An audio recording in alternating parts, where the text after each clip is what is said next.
Bismillahirrahmanirrahim. Alhamdulillah wassalatu wassalamu ala Rasulillah wa ba'd. An Abi Musa al-Asy'ari radhiyallahu taala anhu annahu qala Rasulullah sallallahu alaihi wasallam, dari Abu Musa al-Asy'ari radhiyallahu anhu bahwasannya beliau berkata, Rasulullah sallallahu alaihi wasallam bersabda, "Matsalul mu'minil ladzi yaqra'ul Qur'ani matsalul mu'minil ladzi yaqra'ul Qur'ana matsalul utrujjah." Perumpamaan seorang yang beriman yang membaca Al-Quran, di samping dia beriman, dia juga membaca Al-Quran seperti Al-Utrujjah. Al-Utrujjah artinya adalah sebuah buah. Ya, Utrujjah adalah buah. Buah yang baunya wangi dan juga ketika dimakan rasanya sangat enak dan manis. Itu namanya Al-Utrujjah. Kemudian rihuha thayyib wa ta'muha thayyib. Rihuha, baunya baik, enak, kemudian juga rasanya enak. Jadi seorang mukmin yang membaca Al-Quran, punya wirid membaca Al-Quran setiap hari, ya, selalu membaca Al-Quran, maka dia seperti Al-Utrujjah, yaitu buah yang baunya bagus, enak, dan juga rasanya enak. Wa matsalul mu'minil ladzi la yaqra'ul Qur'an kamatsalit tamrah. Dan mukmin atau orang beriman yang tidak membaca Al-Quran, dia tidak membaca Al-Quran, tapi dia beriman. Dia beriman dengan Al-Quran, beriman dengan apa yang ada di dalam Al-Quran, maka dia seperti buah kurma. Kamatsalit tamrah. La rihalaha, tidak memiliki bau yang tidak memiliki bau yang wangi, tidak ada baunya. Kurma tidak ada baunya. Namun ta'muha thayyib, akan tetapi rasanya enak. Kurma rasanya enak dan manis. Ini adalah seorang mukmin, seorang yang beriman, percaya dengan Al-Quran, namun dia kadang-kadang dia baca Quran. Ya, ini seperti tamrah atau seperti kurma. Wa matsalul munafiqil ladzi la yaqra'ul Qur'ana kamatsalir raihanah. Adapun seorang munafik yang membaca Al-Quran, maka dia seperti Ar-Raihanah. Ada tidak munafik membaca Al-Quran? Ada. Munafik membaca Al-Quran. Bacaannya bukan untuk diamalkan, karena dia munafik. Jadi bacaannya untuk, kalau nifak besar, maka dia hanya sekedar untuk pamer membaca Al-Quran. Kalau nifak kecil, ya, dia membaca Al-Quran juga hanya untuk riya. Maka ini seperti Raihanah, seperti bunga. Ya, ada bunga raihanah yang baunya enak tapi rasanya pahit. Kalau bunga seperti itu biasanya. Kalau kita makan bunga, tidurnya tidak enak karena pahit rasanya. Namun ketika kita menciumnya, maka baunya wangi. Wa matsalul munafiqil ladzi la yaqra'ul Qur'an, dan perumpamaan seorang munafik yang tidak membaca Al-Qur'anul Karim, kamatsalil handhalah, seperti buah handhalah. Apa artinya buah handhalah? Laisa laha rih wa ta'muha mur, tidak memiliki aroma dan juga rasanya sangat pahit. Itu artinya buah handhalah. Sampai saking baunya dan saking tidak enaknya handhalah ini, unta saja tidak mau makan. Ya, benci dengan buah tersebut. Unta tidak mau, binatang tidak mau. Bagaimana dengan manusia? Jadi di sini perumpamaan. Perumpamaan adalah cara Allah dan juga Rasulullah SAW untuk menjelaskan dan mendekatkan berbagai hal dalam hukum agama atau di dalam cerita-cerita yang Allah berikan, pahala yang Allah berikan, dan juga janji yang Allah janjikan untuk umat Islam, diberikan perumpamaan supaya kita bisa mengerti lebih baik apa yang dimaksud oleh Allah dan Rasulnya Shallallahu Alaihi Wasallam. Wa tilkal amthalu nadribuha lin-nasi wa ma yaqiluha illa al-alimun.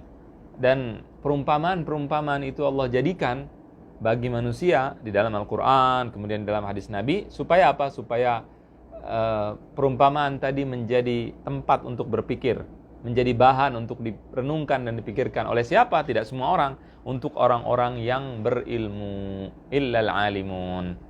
Wa ma yaqiluha illa al-alimun, tidak akan pernah mendapatkan yang tidak akan pernah dipahami, ya, kecuali orang-orang yang ingin belajar, ingin berilmu, ingin mengetahui maksud daripada perumpamaan tersebut apa, sehingga dia bisa mengerti dan bisa melihat dan bisa memahami apa maksud perkataan Allah dan Rasulnya dalam perumpamaan-perumpamaan yang Allah berikan. Maka di sini Rasulullah mengumpamakan al-mu'min alladzi yaqra'ul Qur'an seperti utrujah. Orang yang mukmin yang membaca Al-Qur'an seperti buah utrujah yang enak baunya dan enak rasanya. Ya, karena seorang mukmin ini harusnya seperti ini. Harusnya dia memiliki wirid membaca Al-Qur'an. Qala rabb inna qaumi ittakhadhu hadzal qur'ana mahjura. Qala rabbi inna qaumi ittakhadhu hadzal qur'ana mahjura. Nanti Al-Qur'an akan mengeluh ketika ada orang-orang yang meninggalkan Al-Qur'an. Rasulullah SAW pun akan mengatakan seperti itu, bahwa kaumnya meninggalkan Al-Qur'an. Nah, di sini kalau kita memiliki wirid membaca Al-Qur'an, kita mentadabbur Al-Qur'an, kita menghafal Al-Qur'an, kita tidak termasuk orang-orang yang meninggalkan Al-Qur'an Al-Karim. Itu yang pertama. Yang kedua, kalau seorang muslim sibuk tidak bisa membaca Al-Qur'an. Nah, kita lihat sibuknya dengan apa? Apakah karena sibuk dengan jihad fisabilillah, atau sibuk dengan sedekah, atau sibuk dengan hal yang lainnya? Maka selama dia dalam ketaatan, maka insya Allah mudah-mudahan walaupun dia tidak sempurna, tapi tetap dia memiliki kebaikan. Ini seorang mukmin yang jarang baca Al-Qur'an. Namun yang sebaiknya, orang yang paling sedikit membaca Al-Qur'an adalah yang setiap bulan khatam. Harusnya seperti itu. Itu diusahakan. Ya, kita harus usahakan semaksimal mungkin hal tersebut. Kemudian seorang munafik, ini mukmin yang beriman ya. Kemudian munafik, kalau baca Al-Qur'an, munafik ada dua, ada munafik nifaq akbar, munafik nifaq yang mengeluarkan dari Islam, dan munafik nifaq asghar. Munafik nifaq akbar artinya dia mengaku beriman pada Allah, mengaku beriman, tapi pada dasarnya dia tidak beriman. Sebenarnya dia tidak beriman. Sebenarnya dia memusuhi Islam dan kafir kepada Islam. Ini namanya munafik nifaq akbar. Kemudian ada yang munafik yang amali, nifaq amali, yaitu munafik yang tidak mengeluarkan dari Islam, seperti riya. Misalkan ada orang ingin membaca Al-Quran agar dipuji misalkan, atau misalkan dia membaca Al-Quran biar kelihatan soleh dan sebagainya, ya, maka di sini orang tersebut seperti Rasulullah SAW mengatakan seperti raihana, seperti bunga tadi, pahit rasanya pahit, karena kita tahu bahwa dia hanya berpura-pura, namun baunya enak dicium. Nah, kemudian setelah itu Rasulullah SAW menjelaskan bahwa orang yang tidak sama sekali membaca Al-Quran, maka dia seperti Hanzalah. Kalau sudah Hanzalah, sudah baunya tidak enak, kemudian rasa tidak enak, maka di sini buat apa orang tersebut hidup, mempertahankan hidupnya di dunia? Ya, karena Al-Quran adalah suatu hal, ya, kitab yang merupakan petunjuk bagi seluruh umat manusia. Tanpa Al-Quranul Karim, kehidupan kita akan sesat, menyesatkan, akan lalai. Tidak ada gunanya kita hidup di dunia ini. Oleh karena itu, maka jangan sampai kita tinggalkan Al-Quran. Usahakan kita memiliki wirid membaca Al-Quran tiap hari. 2 juz, 1 juz, setengah juz, 1 lembar, 2 lembar, terserah kemampuan kita masing-masing.